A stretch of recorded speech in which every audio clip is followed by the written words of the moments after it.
मुली म्हणतो तुम्ही आता 40 द्या, ह्याला 10, ह्याला 10, ह्याला 10 आणि मग 10. पण तिथं काय आता तरी बाबा आहेत ना, त्याला एक सुंदर उदाहरण आहे. माणसं जन्माला आले माणूस उगा आपलं इथं पुढे जर अंतकरणात निर्माण व्हायचा. हे बघा गावागावामध्ये आम्ही एवढं लोकांना बोलवतो, लोकांमध्ये फरक व्हावा म्हणून. तर काय उपयोग आहे किती तरी दिवस. आता खरं सांगा बरं, चतुर्थी धरायची महत्वाची का नाही? धरावं का नाही? हो, चतुर्थी धरावं का उंदर मारावं? आणि जी चतुर्थी धरती तिने मारावा का? आणि काय बाया मोठ्याने सांगायचं काल तिने सापडलं. अरे तो चतुर्थी धरतीच म्हणलं उंदर काय खटके सापडे, ती मरू दे गेली. एक करायचं कोणतं तरी. सासूला नीट बोलायचं नाही, नीट बोलायचं नाही, तिला सांभाळायचं नाही, तिच्याकडे पाहायचं नाही. आणणारायचं आम्हाला नवरात्र धरली. काय आणणारायची नवरात्र? अजिबात नाही तसं. हे तुमच्याकडे महालक्ष्मीचं सण असतं, तुमच्याकडे आहे का नाही? आहे. आता कुठे असतं त्या लक्ष्मी? फॅन बी नाही का त्यांना? कूलर आहे का? नाही. त्यांना गरम होत नसेल असं आधी. कुठं ना ती मुकुट घरात, पण ते लोखंडाचं बनले ती कुठे आहे? सजीव बरोबर. मग ती वर्षाने एकदा काढी का 12 महिने? पण स्वयंपाक करायला त्या मदत करू लागते का? तुम्ही करते एकट्या? पण परातीचे परिस्थिती केले, एक तरी घास तिने खाल्ला का? ते बिचारे उभं राहते असं, त्यांच्या पुढे पराती पडलेल्या. आणि खरी लक्ष्मी घरात ती कोपरे ताटाची ताट ह्या लक्ष्मी. तिच्या हातात मोठा बिटा, यांच्या गळ्यात ती दागिने तिच्या गळ्यात. पण 2-4 दिवस तुझ्यात आणि परत तिचे देखत काढून घेतात. जगल कधी तिची लक्ष्मी? त्याच्यापेक्षा इथून पुढे एक करा, आपली सासूमध्ये बसवीचा दोघीचं. 4 दिवस म्हातारी पुजायची, 5व्या दिवशी उचलायची. घरात शेजारी जाईल. अरे खरी. आणि काही बाया शेजारच्या येऊन म्हणते यांच्या लक्ष्मीने देखण्यात बघत पाहिजे. तू नाही सासू सांभाळी तर तिलाही नाही सांभाळली. हे बघा, सासू सासऱ्यांना सांभाळणारी बाई या जगात घातली. हो, उपयोगच नाही तिचा, काय मजाच नाही. तिला सासू सासरे सांभाळले पाहिजे, जीव लावला पाहिजे, बोललं पाहिजे नाही. आणि म्हातारे मला समजा पाहिजे नाही ना, नका जाऊ. आता काही लोक तर काय म्हणतात, काय बाया म्हणत्या आमची ह्यांना, ह्यांना म्हणजे कुणाला? काही तर काय म्हणते आमची हे म्हणजे कोण? पप्याचा बाप. एक तर त्याची शिवाय म्हणजे आमच्या ह्यांना आहे ना, कोणत्या साथचं आवडत नाही, ते फक्त माझ्या साथचं खाते. ते परवा दिवशी तीर्थपुरीत गेले, पण बहिणीचे तसे सांगितले त्यांना आवडत. त्यांना बहिणीच्या हातचं आवडत नाही, आईच्या हातचं आवडत नाही. ते माझ्या हातचं पोटभर जेवत्या. ते 2 ठिकाणी जेवत्यात, आमच्या बहिणीच्या घरी माझ्या घरी. आता इकडे हे घर आणि ही यायच्या अगोदर तो का खेकडे खात होता. त्याचे हात बरकड कुणामुळे झाले? आईमुळं, वडिलांमुळं. आणि ह्या बाकीच्या आलेल्या घर ना आमच्या ह्या नाही ना माझ्यासमोर. हे खरं आहे. आणि काहीच तर असे सांगत आहे, त्यांना नवरा आवडतो पण त्याची आई आवडत.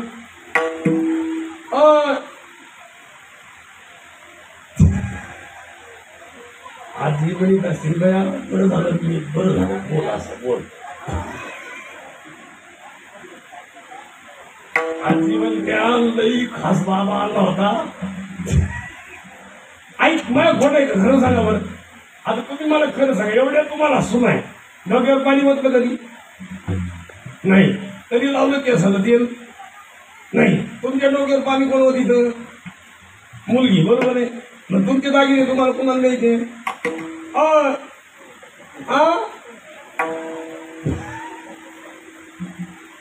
त्याला एवढा दाख आहे, मुलीलाच म्हणावा तर इथंच बसले शेजारी. अरे लईच वाईट लोक आहे महाराज. आणि आपल्या मला थोडीच बरं का, इकडे सोडून कुठं नाही, इकडनं सोडून भागात आई बाबाचा त्रास. हे माणूस कसं तिकडे गेले, कसं आला होता तुम्ही तिकडं? काय योग्य असं ते गेले तिकडं. आणि काय ते लय खासदार तुम्ही. एक महाराज एक नक्की जुनी माणसं सगळे विचार करायचे. एक पोर गेला शेतीवर राहू द्या आणि एखादा नोकरी, असं होतं. 2-3 असले. आता ही फॅड काय झाले, आता पोरं 2-3 नाही राहिले. आता मला सुद्धा एकच कार्यक्रम काही आले, एक पोरग नसतो महाराज. अगं 2-4 असा होता, मा कार्यक्रम संपला. शिवाय डोकं लावायलाच पाहिजे होतं त्या काळात. बिघडलं का मग हे पहिलं फॅड आलं का सरकारचं. 2-4 पोरं पाहिजे मला तर 1-2 मुली पाहिजे. टेन्शन नाही हो. 2-3 पोरं असले ना टाकाटक काम. पोरीला टेन्शन नाही, पोरला नाही का एकट्याला नाही असं. हा हा हा एकट्याला नाही वाट. आम्ही बघितलं महाराज. मी त्या दिवशी आंबेजोगाईत गेलो. मी विचारलं पोरं कुठे. टपक्यात पाहिजे डोळ्यात पाणी आलं. बाई रडायला लागलो. मी म्हणलं पोरं कुठे रडल्या का म्हणतो मी. ते म्हणल्या भाऊ खरं सांगू मा मुलगा असं एखादी मुलगी असेल. नाही नाही राजा एक पोरग झालं. मानव नोकरीला होता. आम्ही दोघांनी ठरवलं बस एका मध्ये खेळा आलं ना एकाच. ते कारके गेलं ऍक्सिडेंट मरून. आणि आज काय झालं माहिती का 1 कोटीची प्रॉपर्टी पण पोर नाही ना. आणि वय झाल्यामुळे आता कोणी देतही नाही जमतही नाही. जजमेंटही केलं सगळं.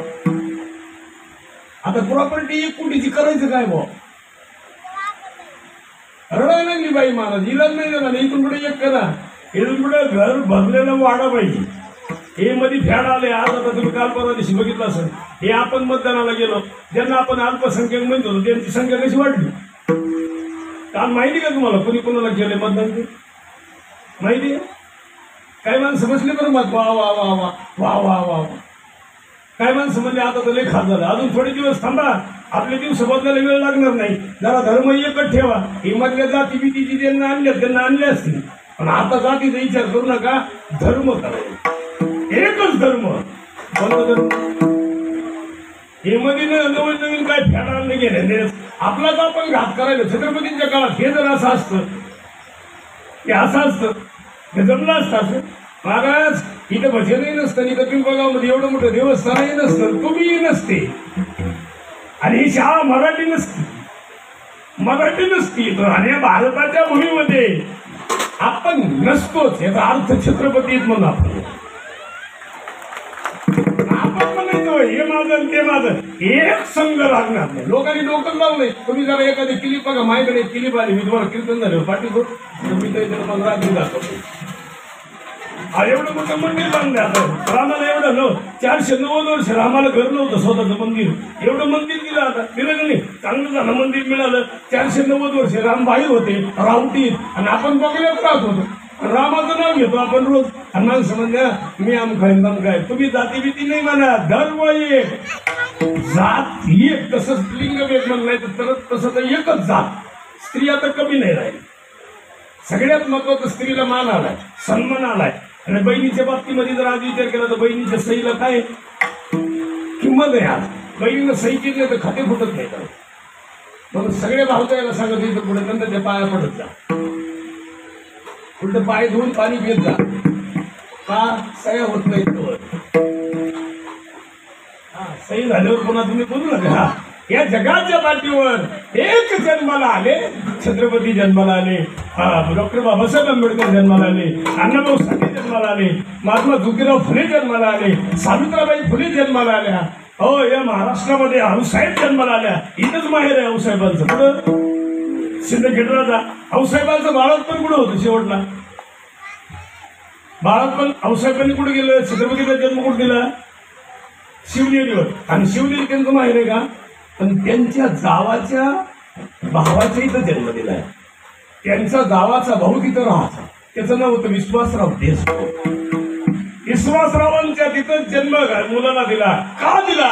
जावाचा काय आणि माझा काय भाऊच आहे. हे एकता होती त्या काळात.